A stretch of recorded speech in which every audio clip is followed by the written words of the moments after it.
Assalamualaikum, hai semuanya, kita bertemu lagi di video reaction saya kali ini guys, oke? Mudah-mudahan semuanya sehat selalu. Nah, kali ini saya mau tengok video pembahasan tentang ini ya.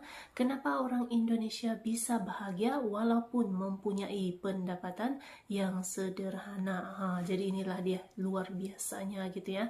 Orang Indonesia sesederhana apapun itu bisa bikin bahagia gitu kan. So, jangan lama-lama lagi, mari sama tengok video ini. Let's go. In Indonesia, many people believe that fortune isn't just about money. It's about health. It's about strong family bonds. It's about having people to rely on, about finding joy in the simplest moments. But in a world that treats wealth as the ultimate measure of success, does anyone still believe that? If financial power were the only key to happiness, then Indonesia, despite having one of the lowest GDPs per capita in the world, shouldn't even come close to being one of the happiest countries. Yet somehow, it is. But how does that make sense? If Indonesia is truly one of the happiest places, then surely the data would reflect that, right?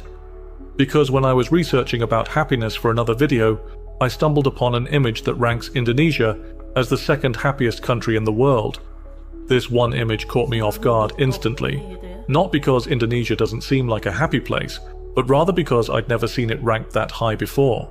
So I checked another website that's far more widely used and more familiar to me. And here, Indonesia was ranked 80th in the same year, practically buried under countries that, at least on paper, are supposed to be doing better.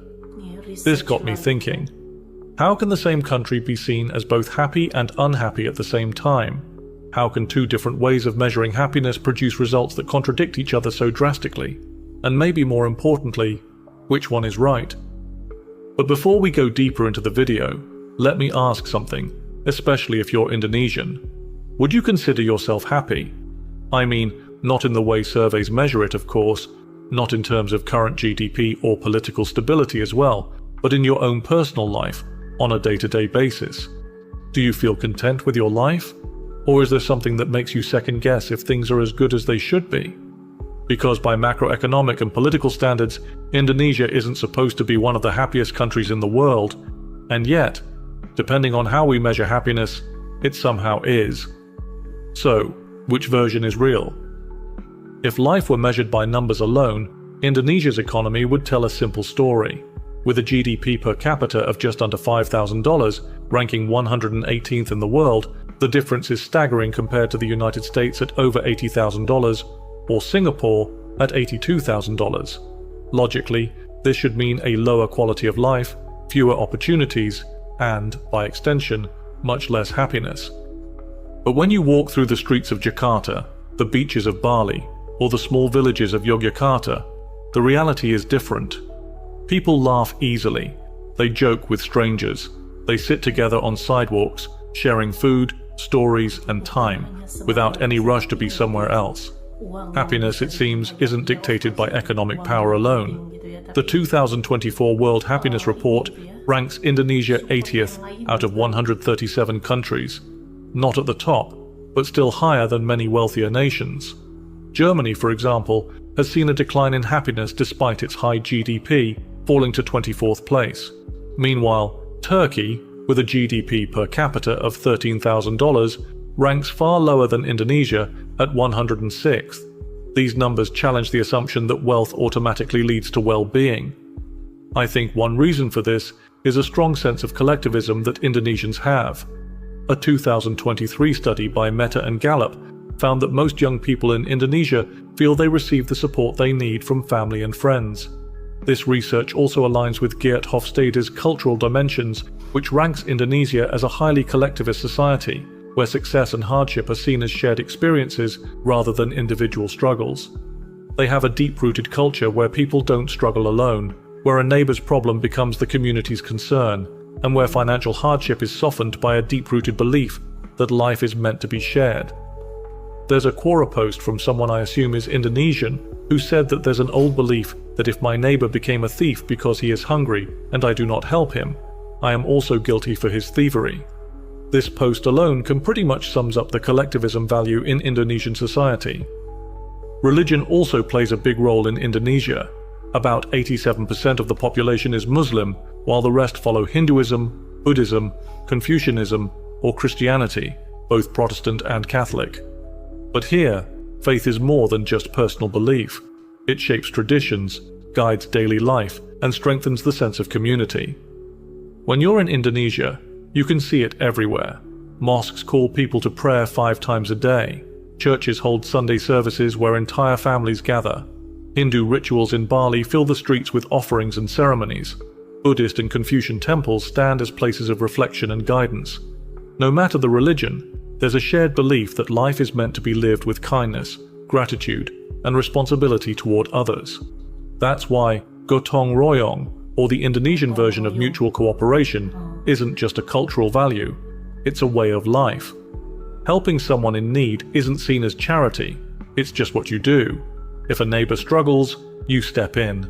If a friend is in trouble, you don't wait for them to ask. It's the same mindset as that Quora post I mentioned earlier. But life in Indonesia isn't easy for everyone. In fact, around 10% of the population still lives below the poverty line, and underemployment is a massive challenge. Financial struggles are real in this part of the world, but if money was everything, shouldn't the richest countries be the happiest? Yet, study after study shows the opposite, and that's where community makes all the difference. In Indonesia, personal success is rarely an individual achievement, it's a shared effort. A child getting into university isn't just their parents' pride, it's a moment for the whole neighborhood to celebrate. A wedding isn't a private affair, it's an open-door event where even distant acquaintances are welcome. When someone is struggling, no matter financially or emotionally, there's an unspoken understanding that help will come. This is gotong royong in action, the idea that no one carries burdens alone. Meanwhile, in Western cultures, independence is often seen as a marker of success. Moving out early or handling problems alone is a proof for self-sufficiency. In Indonesia, strength isn't measured by how much you can do on your own. It's measured by the people who will show up for you when you need them. There's a reason why the pace of life in Indonesia is different depending on where you are. In rural areas, where nature is closer and communities are tighter, time feels slower. There's less pressure to constantly be achieving something. People take time to chat, to rest, to simply exist without guilt. It's not that life is easy.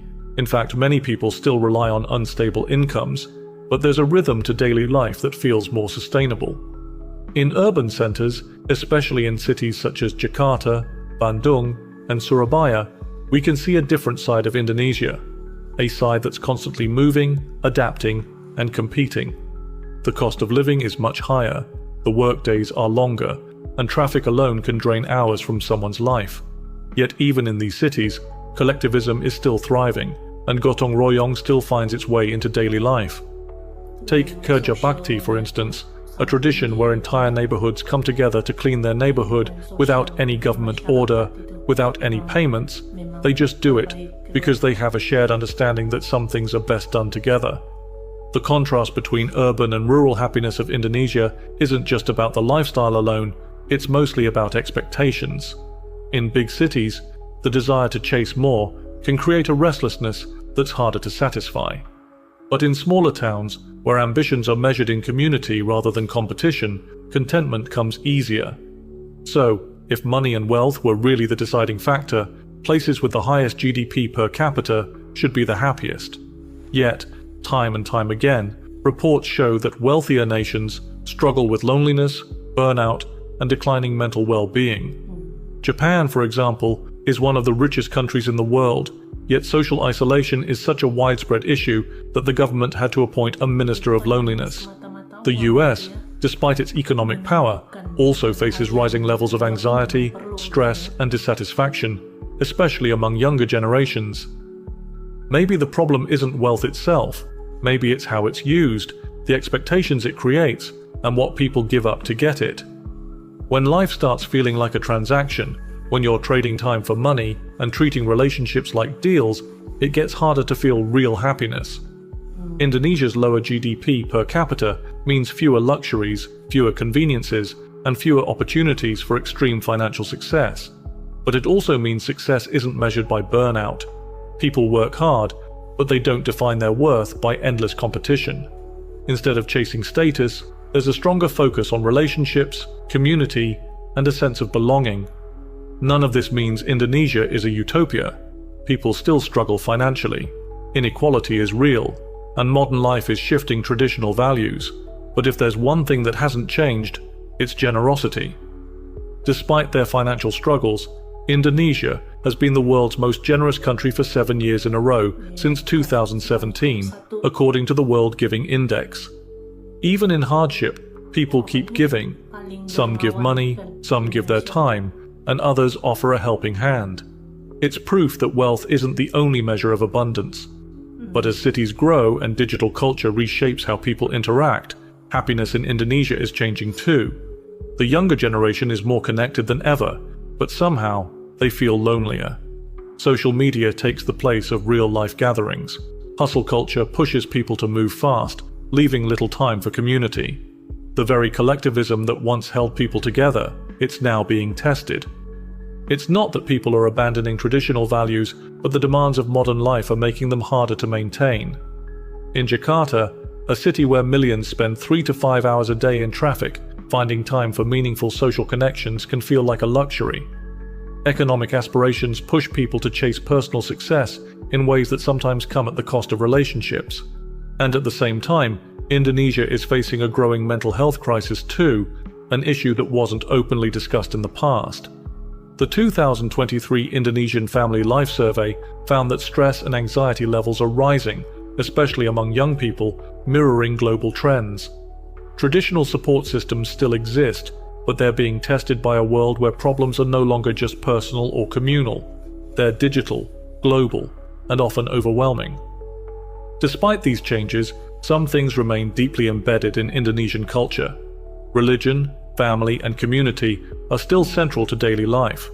Even as social media pulls people into online spaces, offline traditions like Lebaran homecomings, communal prayers, and neighborhood gatherings keep people tethered to real-world connections. The idea of gotong royong may evolve, but it won't disappear. It's not a question of if Indonesia will change, because it already is. The real question is, which values will last? Can the younger generation hold on to the warmth of collective happiness while navigating a more individualistic world? And as modern life speeds up, will the sense of shared responsibility that has always defined Indonesia still hold strong? Because happiness in Indonesia has never been about money, wealth, or luxury. It's about presence, about knowing that no matter what happens, someone will be there. That's not something that can be measured in GDP, it's not something that can be bought, and as long as that foundation holds, Indonesia might just stay one of the happiest places on earth, no matter what the economy says. And in the end, isn't that what truly matters? A dinner table filled with laughter, a late-night conversation that makes time disappear, a hand on your shoulder when the world feels heavy. These don't make headlines, they don't boost GDP in global rankings, but they're what make life worth living. Because in the end, happiness isn't about how much you have, it's about knowing what truly matters. Oke guys, itu tadi ya videonya ini. Jadi itulah dia gitu ya, sedikit pembahasannya gitu kan.